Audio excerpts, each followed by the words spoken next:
Welcome back to Under Oath. Welcome back to Under Oath. Attorney Jeff Kaufman. Sitting next to me is my good friend James Jean, who has been traversing the planet like where's Waldo on the Oregon Trail of comedy. There you go, man. I have been traveling. Hey, everybody. Hey. It's good to be back here with you, though, bro. Wait, what's the deal? What? You lost the regular pair of glasses you don't No, wear? I got These are not important ones. I got new glasses, man. Are you taking comedy pictures? You don't like my glasses? These look nice. You don't like them? Man, come on, bro. Internet. You like my glasses? Yes, you do. Come on, man. Look at these. Come on. I look smart. I look studious in these. Look like Professor Yon now. Go ahead. Ask me a Jaleel question. White wants to know where his glasses are right now. Now we know. I got them. You actually went to the place. Yes, I did. And goes, hey, listen, let me try all these on. And you go, ooh. I said, give me the glasses that make me look like I got a high What's that credit smell? score. Wild yam.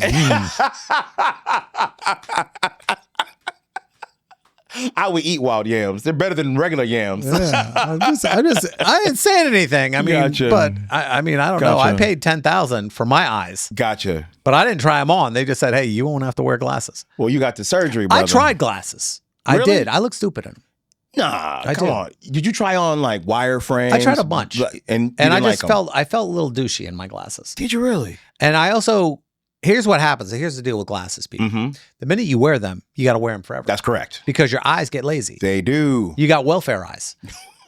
Yeah. Wait a minute. Yeah. You got Section 8 eyes? Section 8 eyes, basically. I mean, you got food stamp eyes. That is, wow, EBT eyes. But as a lawyer, I think you would want to wear glasses and hear me out because you can, dramatic effect. You ever tried it? Dramatic effect with glasses? What?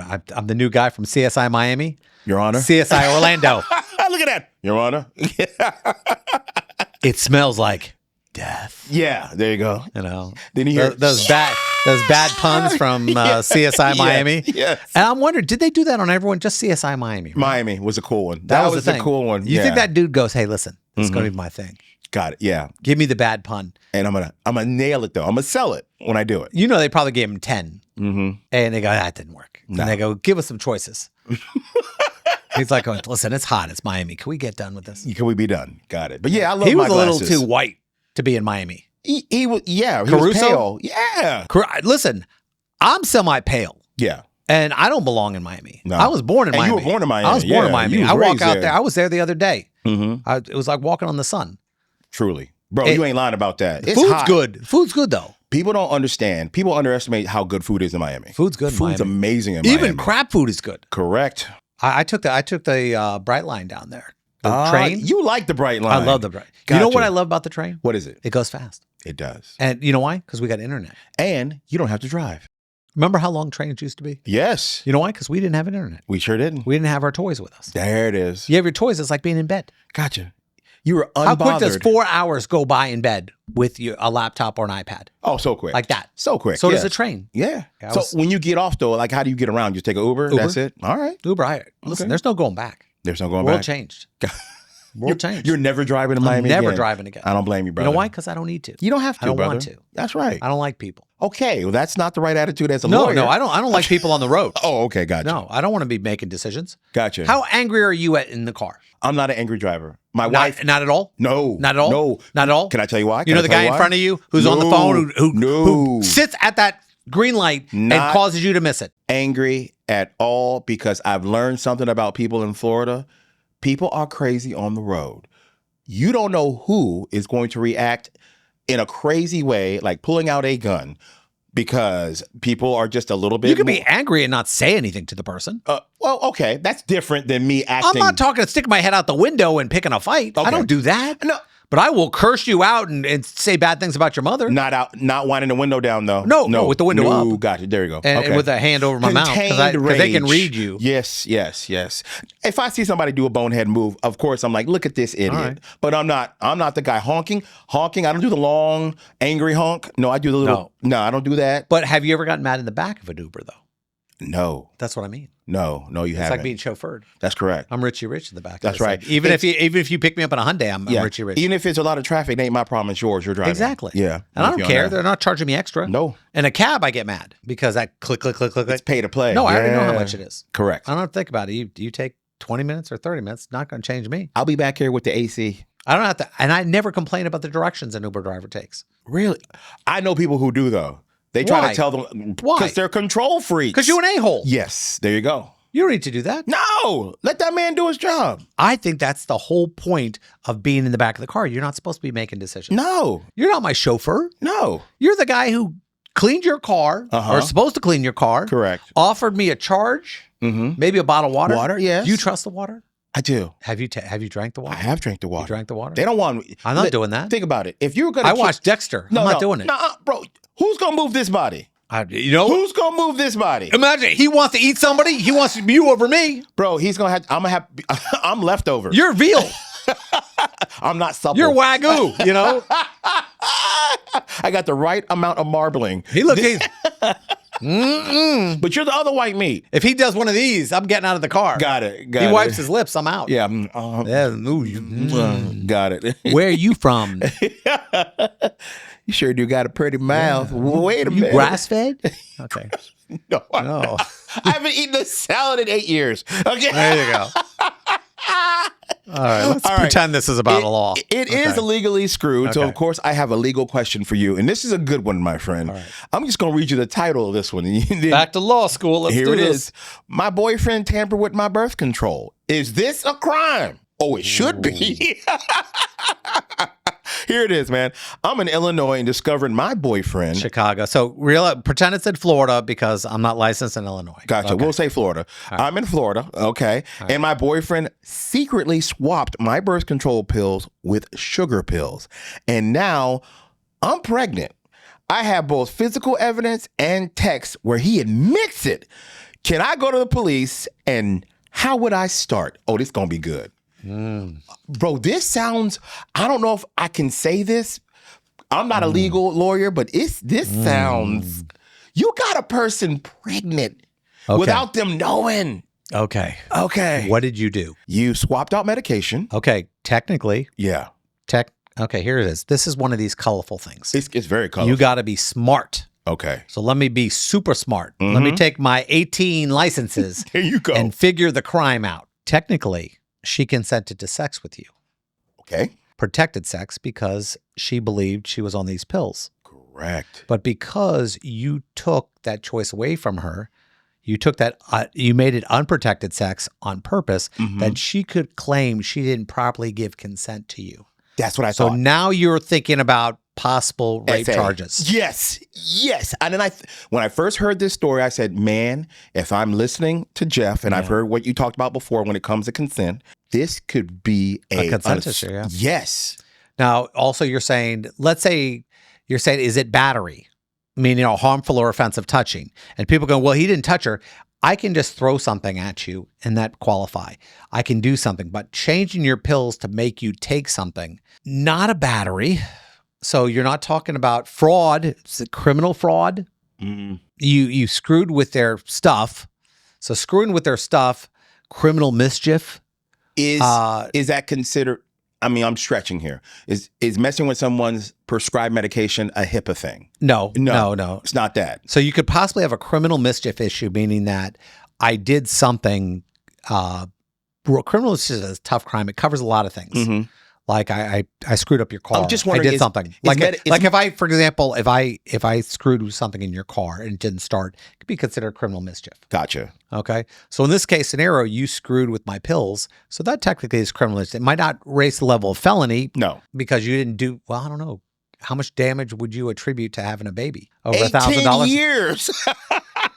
Some guys are going, that cost me $300,000. Yay. Stretch marks, mental anguish. Just so you know, this is what the law is about. Yeah. When you hear stuff all the time where somebody goes, let me fit this crime in, you create this weird situation. Okay. And then you go, well, maybe I can apply this, this, and this. So now we have the possibility of now it be a SA issue. That's what I'm thinking. as a crime because you can technically pull your consent away because she said, I never would have consent for that. But then again, some people can lie. If you want to give the opposite end of it, say, how many people say, listen, I'm a doctor. I only slept with him because I thought he had money. Ooh. Yeah. Okay. Or somebody lies to get you into bed. Yeah. It's a lot out there. But I'll tell you what right now, jury ain't going to feel bad for you. No, they're not. Sometimes with criminal cases, like I'm a personal injury attorney right now, which a lot of you automatically go scumbag. I get it until you need me. True. I used to do a lot of criminal defense. Yeah. And I can tell you that I've been in front of a lot of juries in my life, both criminal and civil. And juries want to hate you or they want to like you. Yeah. Okay. And that's the only way to win. And who's going to They don't give the win to somebody that they hate. You're right. In a civil case, never. Meaning civil means money's involved. Criminal, they will give you the win when they hate you. But they really have to hate the victim more. Who's going to walk into a courtroom and like this guy? No one. No one. No one. No one. And the only chance they have, and here's the only chance, is to get the judge to do a ruling based on the law. But you have to realize this is a big case. It would be. This is a big case because it's bad. Yeah, that's really It's bad. scummy, it's bad, and it's weird. Yeah, it is. Which makes a criminal case. Got it. Could this set some type of precedent? It could. That's what I'm thinking. But the only way when people hear the word precedent, they don't know what it means. Got it. Here's what precedent means. It means that something happened in a courtroom and somebody appealed it. Okay. And it meant that an appellate court, whether a regular appellate court, whether a state court, whether a federal court, or the Supreme Court, which is also a federal court, yes, made a ruling and said this was ruled properly. Got it. So precedent means that on appeal, a court said, yes, this is valid. Got it.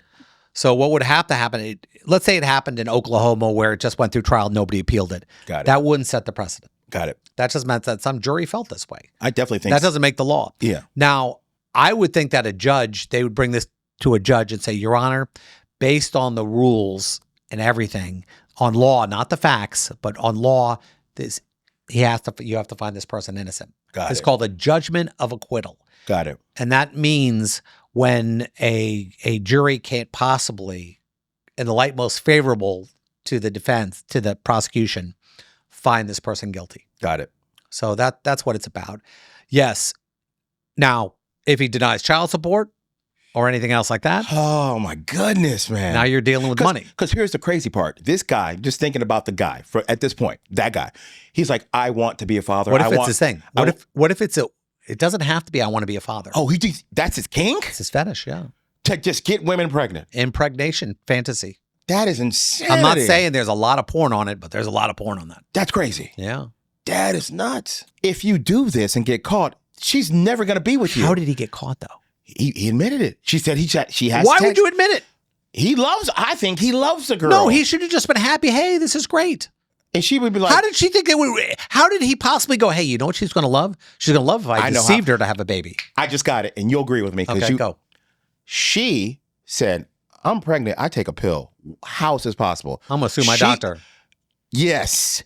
So she started asking questions like, I take birth control. How could I be pregnant? He probably got nervous because she's like, I'm going to go do something legally about it. And he probably all right, let me come clean. Yeah, that's what it was. Okay. Here's the deal, men. And I'm going to tell you the truth. Tell them the truth. I'm going to tell you the truth. Like I've been lying to you the whole time. No, here's the truth. Men, we're dumb. Really? We're not capable of being great deceivers. No. We're just not that good. We're lazy. We don't really think about the story. It's a really quick thing. We just do it to avoid bad stuff. Very few men plot. We're not plotters. I'm not a plotter. We're not plotters. We just go, wait, I can get in trouble? Bad lie. Yeah.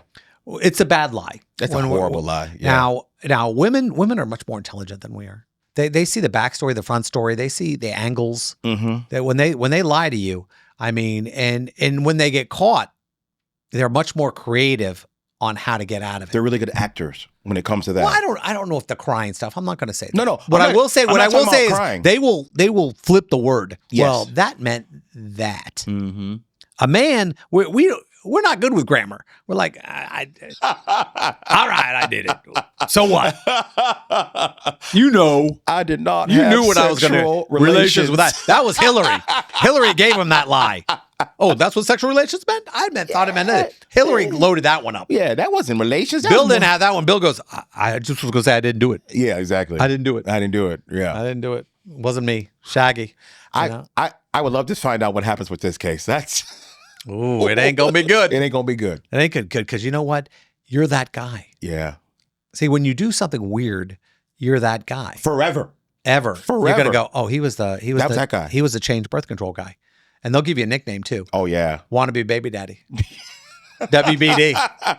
You're the WBD. Wannabe baby daddy. There you go. Yeah, WBD. That's your initials from then on. No, Jeff WBD Kaufman. No girl's gonna date you.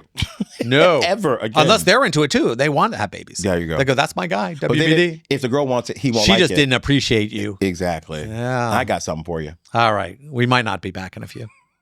Sitting next to me is my partner, Craig. In the segment, Two Attorneys Argue.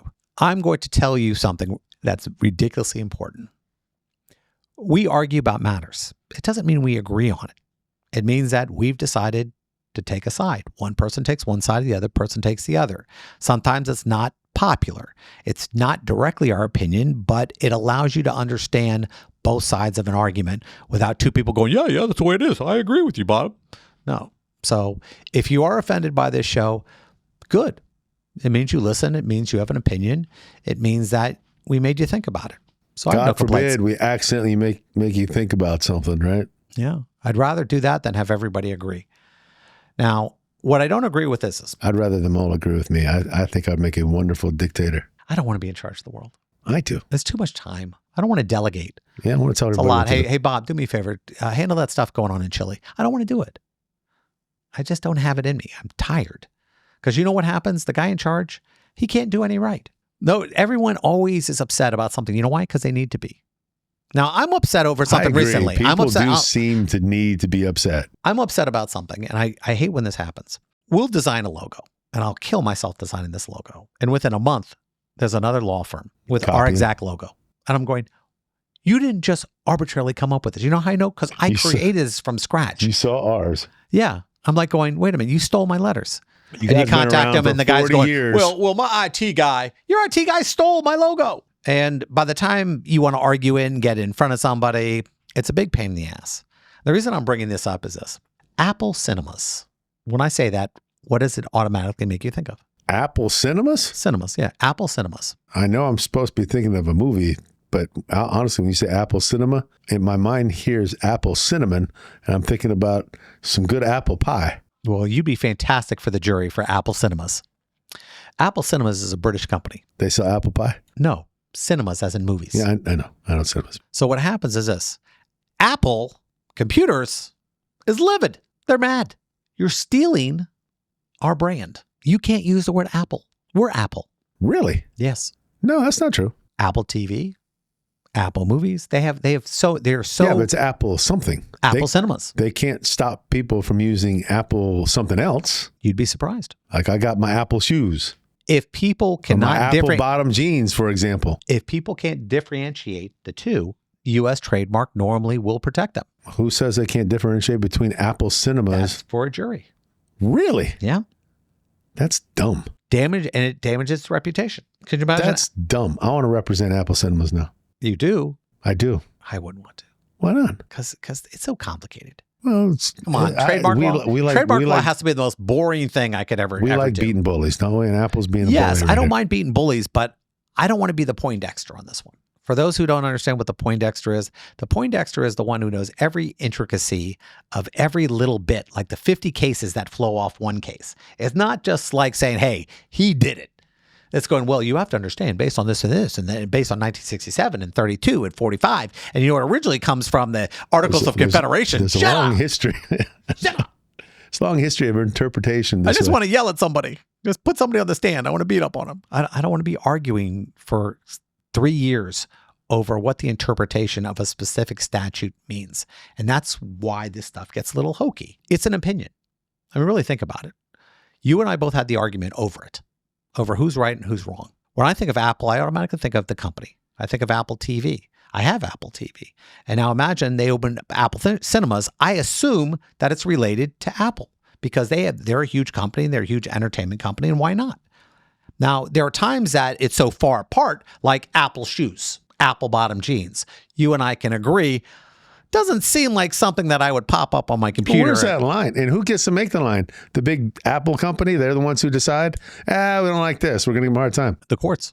The courts do it all the time. How many people try to sue because they say, oh, you stole my likeness. You did this. You did that. I mean, for example, celebrities, after 100 years, they're still arguing over what public domain is. And like Mickey Mouse. Mickey Mouse is in the public domain now, but which Mickey? The original Mickey. Steamboat Willie. The Steamboat Mickey. Or the one before it. Yeah.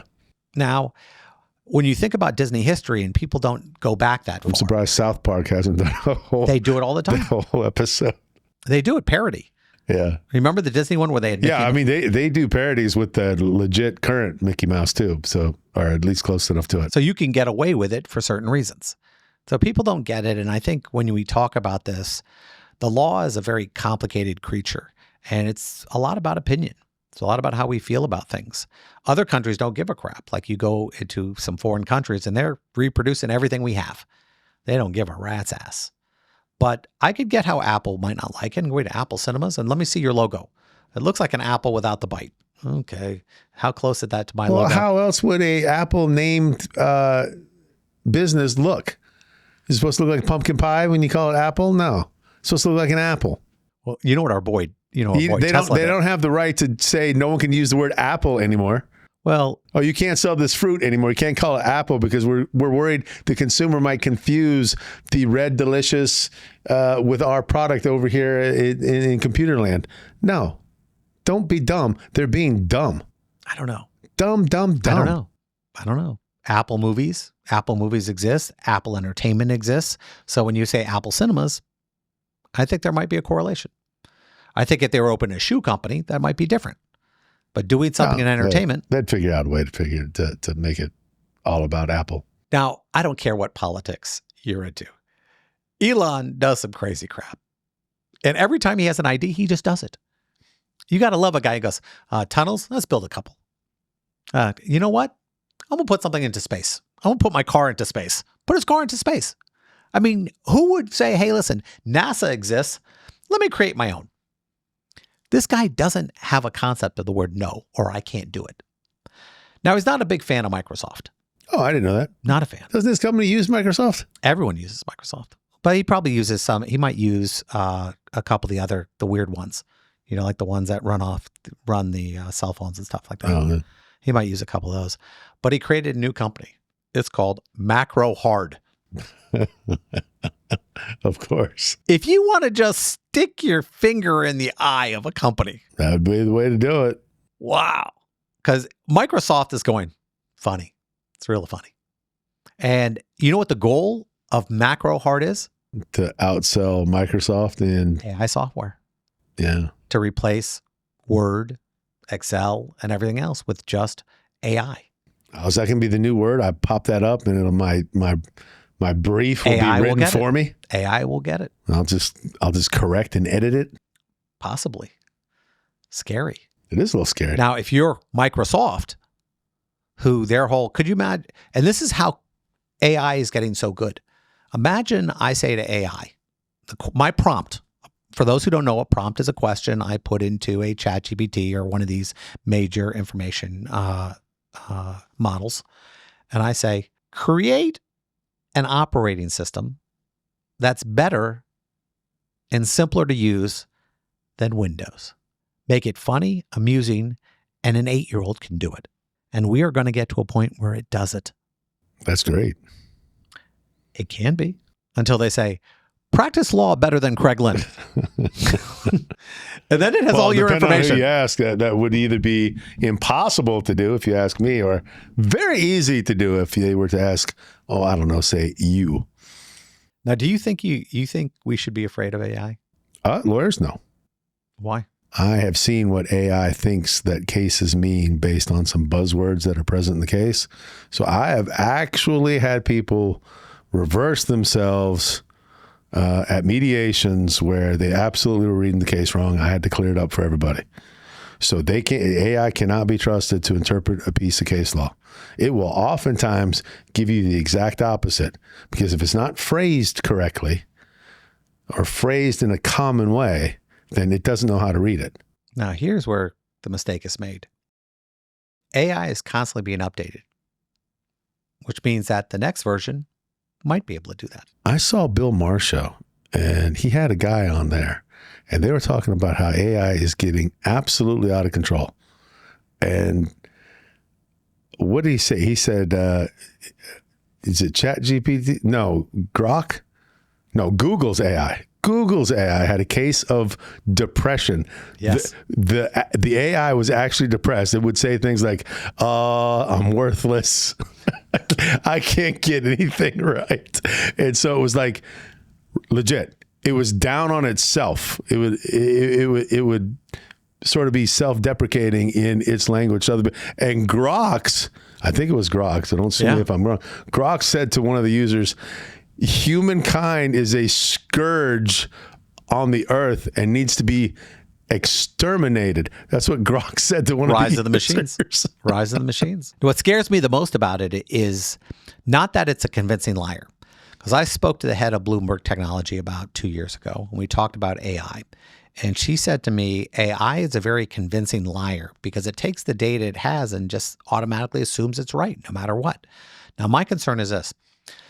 They were running some simulations in a AI that was being upgraded, and it started to protect itself from the upgrade. That is frightening. Tell the story because it's interesting. Yeah. It was training its successor, and it was talking about the new version coming, and it was doing everything possible to survive.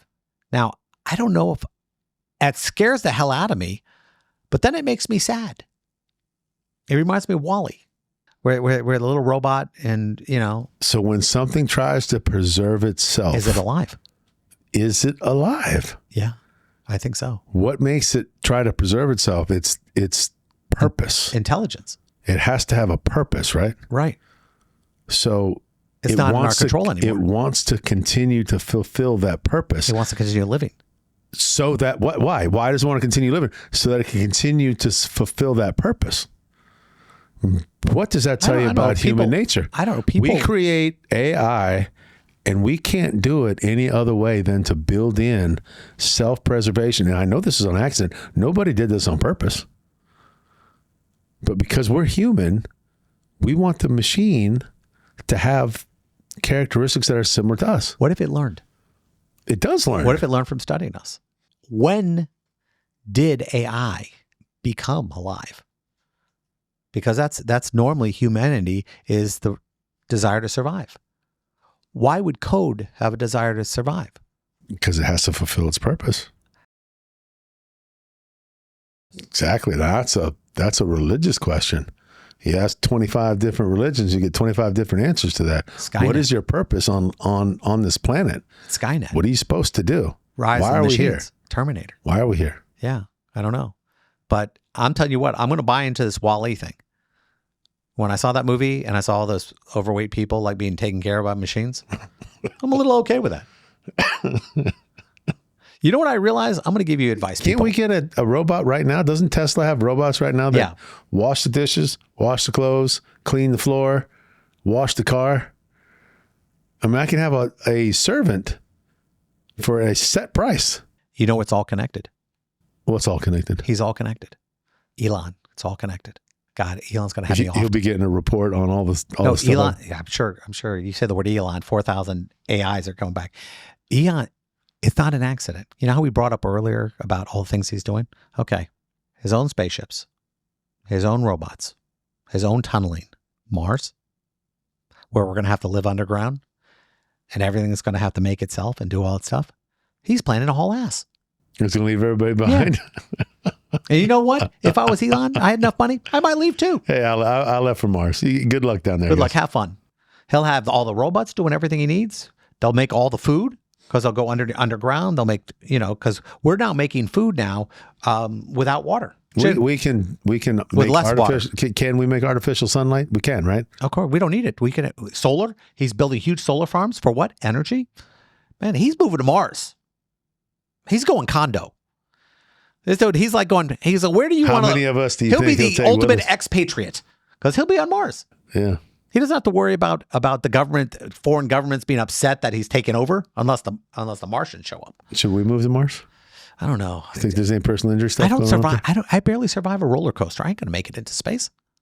What happened? I'll be throwing up halfway. They won't even start. The rumbling will get me to I throw don't think up. you'd even get on the rocket, man. Listen, I've jumped out of I don't airplanes, think but you I would. Yeah, get, when you were young, maybe you could have got I on the did rocket. it a year ago. You're old ass right now. I wouldn't like it. No. They wouldn't let you. They wouldn't let you. But you say that. They wouldn't let us. Come on. Sure, they would. We're too old. If we wrote the check, It's all about writing the check. Yeah. it's all about writing the check. See, we agree on that. It's all about writing the check. Today we have actor, singer, director, producer, and now podcaster, Tony Goldwyn. Tony, can you hear me? Yeah, I hear you fine. Thanks for having me. I got to tell you, your fan base runs from 70 to 18. I've never seen this demographic before. Well, that's nice to hear. Yeah, I remember That's seeing you in doing Ghost. it for so long. Yeah, it's amazing. When I told people in the office I was interviewing you, it was strange. Oh, he was from Ghost. Oh my God, I love him as a president in Scandal. Your career, you have somehow captured this audience, and they have followed you forever.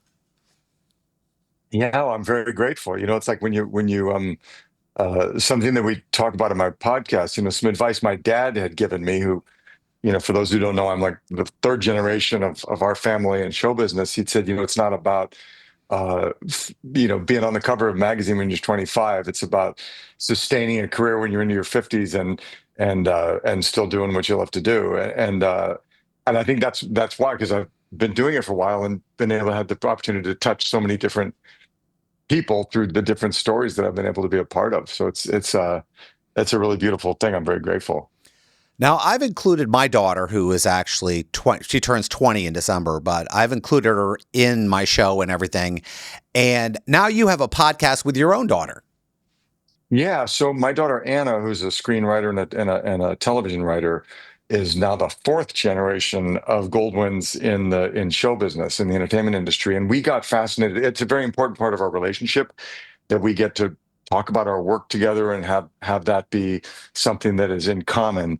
And as it was with me and my dad. And we got interested in like finding out what that's like for other, parent and child duos who work in the same industry, whether literally in the same company or just in the same, like us in the same business. We had this, just started doing these conversations with people, and we've had some incredible conversations. So we just spend 40 minutes or an hour talking to a parent and a child about what that's been like for each of them, and how they find their way into it, and how it's impacted their relationship as a mother, son, father, daughter, and we've had some really beautiful conversations. Now, here's the thing. Fathers, daughters, fathers, sons. It's always difficult because, as a child myself at the time, I couldn't take advice from my dad. I thought I knew everything, and the more advice he gave me, the less I wanted to listen. And now I'm at an age where, and he's gone now, that I can't go to him. I can't get that advice I need. How do you even think about relaying that to your own child? Yeah, it's such an important thing you say. Look, we all have to figure things out for ourselves.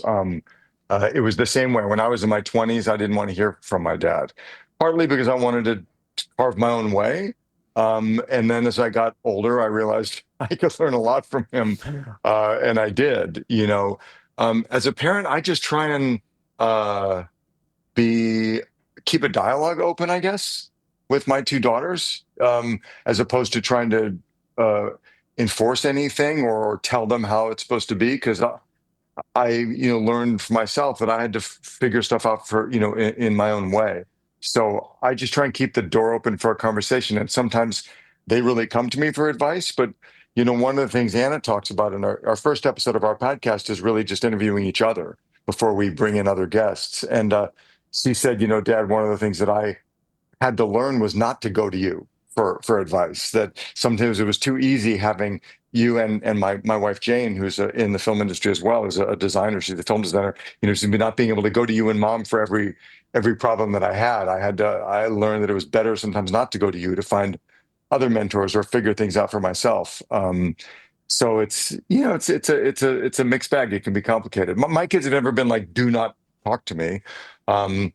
because I think that Jane and I are careful not to kind of, shove our noses in where it might not be wanted.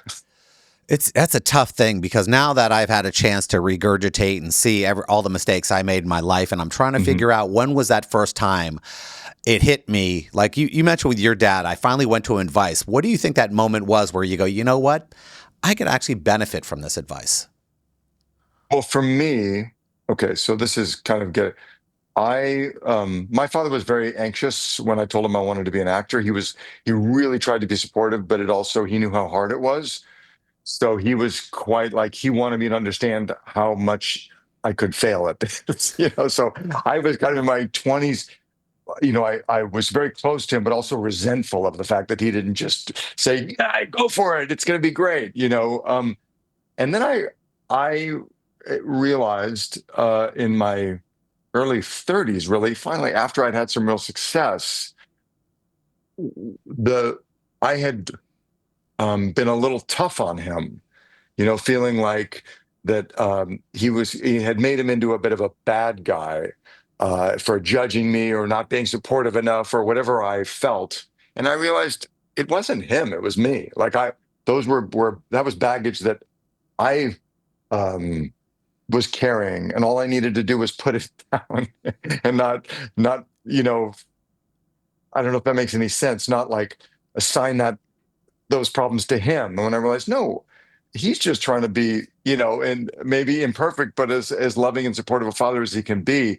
And when I kind of realized that I was responsible for my own situation, it kind of opened up our relationship, and I was able to take advice from him and to seek his advice without feeling judged by it. And sometimes I'd go, yeah, I hear you, but I'm not doing that. It's a very tough thing to recognize that you might not be right. And, yeah. When you're young, you think you know everything. And as you get older, you realize either I got dumber or I didn't know what I thought I knew. Oh, that's so true. That's so true. Yeah, and honestly, one of the beautiful things about doing this podcast with my daughter is I learned so much from her. And one of the things that I've really had to learn as a parent is to allow her to experience things for herself, both success and failure. She was someone who was successful right out of the gate. When she got out of school, she got a big job and everything was going great for her. And part of me was going, oh my God, I know that there's a 2x4 waiting to whack her at some point, around the corner that she doesn't see. And of course that happened. And when that happened, I wanted to kind of ride in and help. And I've learned, like, no, that's so important, that we allow our children to own their successes and to fall on their face when they need to, and I don't need to be the one to fix it, and thankfully I can't. So it was a big lesson for me as a parent, not just as a kid thinking about my relationship with my dad, but allowing my children to own their own successes and failures, and that both are really an important part of life. When you talk about that, it brings me back to doing a couple things with my daughter. We just did a commercial for autism awareness. And in the middle of it, I stopped it. I said, all right, you got to do this, this, and this.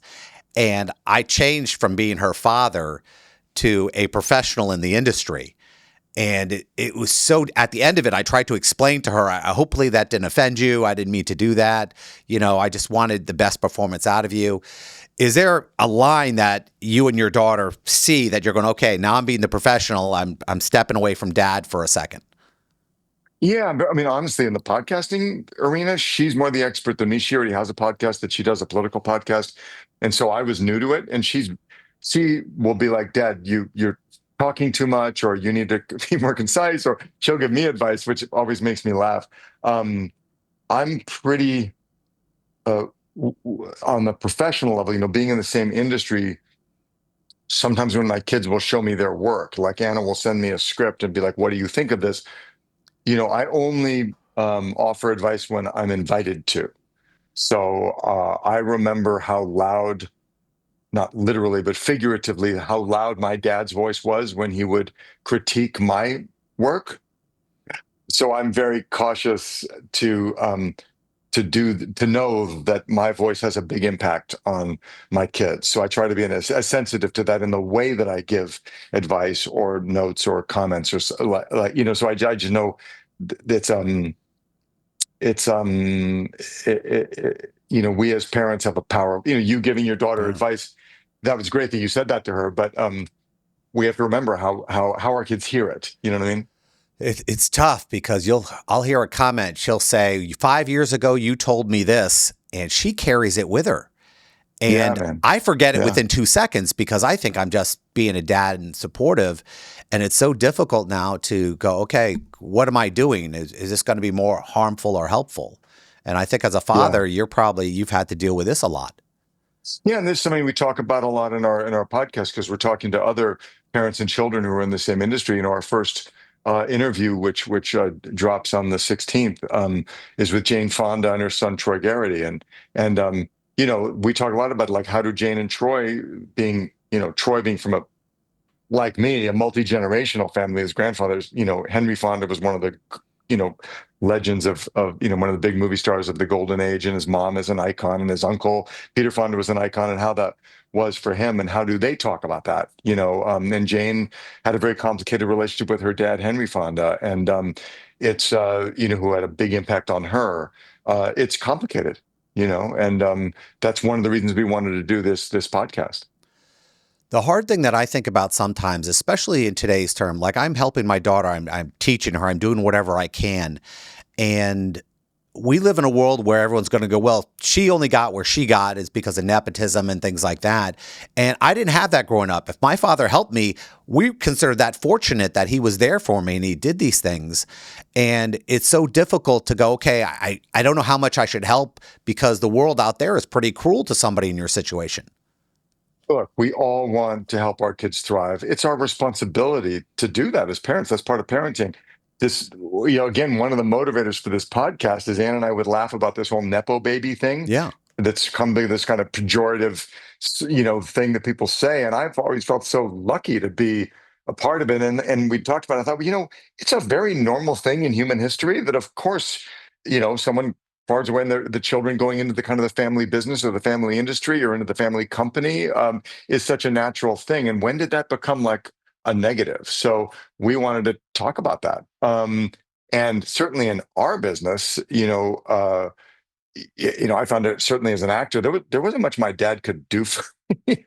I guess he could have helped me get a job, but he kind of said to me when I started, he said, look, if you're going to do this, you're on your own. You got to figure this out. And frankly, as an actor, if I couldn't deliver the goods, I wasn't going to get a job, or someone might give me a job because they knew my dad, but A, probably not, and B, it probably wouldn't go so well if that's why I got the job. And Anna's a writer. If she can't put it on the page, she's not going to get work. I certainly will do everything I can to introduce her to people or try and, what Jane and I more have done is try and give them a sense of the landscape and an understanding of the vicissitudes of the business, and to see from us that it's like what it's like, that it's a workman-like industry, and to get the stars out of their eyes, to get the glamour ain't what it's about. It's about, it's a working profession. And that was something all we tried to give our kids a sense of the reality of what it is, as much as we have a deep passion for it and love and feel so lucky to be doing something that we love, so it's complex, and people have a weird perception of it, which again is why we wanted to have these conversations. When I first found out I was interviewing you, one of the women in my office went nuts because, oh my God, I love him on Scandal. He plays the president and everything else like that. And I also write comic books. So I put President Obama in one of my books. And I had to take my politics completely out of it and try to empathize on what the president would feel in that position. And you played the president on this show, and every time you see a script, does it sometimes go, wait a minute, I don't know if I as the president would say this or do this? Do you ever have those conversations? Oh yeah, I mean, Shonda Rhimes and I had that conversation a lot, and I found that to be the most interesting thing about playing that character of Fitz that I played, when I was the president. It was a fantastical world that she created, but and I played a guy who audiences amazingly adored this character, but I behaved very badly. And one of the things that was a key for me was realizing, as I studied presidents and studying Obama, and it was when Obama was in the White House, and that every president is just a man, just a human being. You get sort of thrust into this world, whatever your politics are, you're then, dealing with problems that are, every time a problem gets, I heard Obama say, every time the problem gets to the Oval Office, it's an impossible problem with no easy solution. So whether you're Donald Trump or Barack Obama or Richard Nixon or Bill Clinton, these are just men who are stepping into trying to manage a situation that they're probably, that first day they step in, they're equipped for. So humanity of that I found just fascinating, and had tremendous for. Now, when you find out you're going to play the president, do you start thinking about how other actors played him? Whether it be Michael Douglas or somebody else or Martin Sheen, and you go, I wonder if my president, the way I do it, will have that same bearing, or is it just going, I'm just going to do it the way I want to do it? I didn't, for purpose. I didn't want to look at other movie or TV presidents. I kind of burrowed down on certain presidents. So I kind of went deep on, I'd always been fascinated with, I'd read a lot of presidential biographies, and so I kind of went obsessed on Obama and Clinton and George W. Bush and George Bush Sr. As a kind of spectrum of, they all had different qualities that I thought were important for Fitz, the guy that I was playing. So I got into looking at them and how they conducted themselves and how they approached the job, and in ways where they failed and succeeded, and their frailties and gifts, rather than trying to look at, even though I had huge admiration for Martin Sheen and, President Bartlett, what he did with that, I wanted to kind of use my source material as the real thing.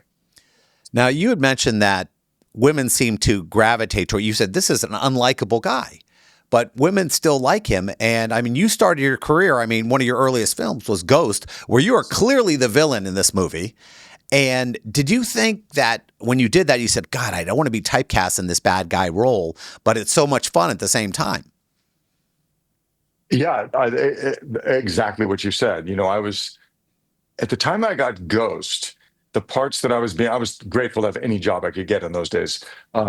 I would play, because I was sort of a, it was maybe, conventional kind of young, like all-American kid, good guy. And just the way that I was perceived, I kind of wanted to do something more complex. So when I had the opportunity to play a villain like I did in Ghost and try and make him kind of sympathetic and a guy that you initially kind of were drawn to and liked, and who turns out to be this morally bankrupt human being, I thought that was just a really interesting challenge, and I was thrilled to be able to do it and not be kind of typecast in the more milquetoasty kind of role. And then, of course, I then was typecast as the yuppie bad guy, which I was then trying to resist. And I've kind of, made my peace with it, and found that I've just kind of gone with the flow of playing all different kinds of roles. So I'm very grateful to playing, by the time I ended up, 30 years later, 25 years later, whatever it was, when I did, Scandal, having played a real range, Fitz, that character was a guy who was both. He was someone that women were really drawn to, and he was, ennobled in some ways, and then doing things just unspeakably immoral behavior he was engaged in, and that somehow people were rooting for him. I just thought that's the real, gifts of Shonda Rhimes, who's a great writer and has just great fun, towing that line, swinging back and forth. She did a lot of fun with that. Well, I can't tell you how much everyone loves it. We've got about 45 seconds left. Why don't you tell me where we can actually listen to the podcast? So Far From the Tree is on wherever you listen to podcasts, on Spotify or Apple Music or really any platform. We're up.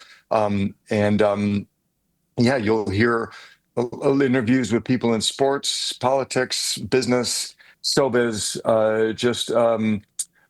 all different kinds of really fascinating conversations about being a parent and a kid in the same game. Well, it's great talking, Tony. I can't tell you how much fun this has been. Oh, thank you. Same for me. Well, that wraps up today's show. I'm attorney Jeff Kaufman. Thanks for joining us. Special thanks to my two co-hosts, my good friend, professional comedian James John, and my law partner, Craig Lind. This show is sponsored by Kaufman Lynn. If you or someone you know has been in an accident, contact us at 407-500-JEFF or 407-500-5333 for a free consultation, or visit us at whenyouneedus.com.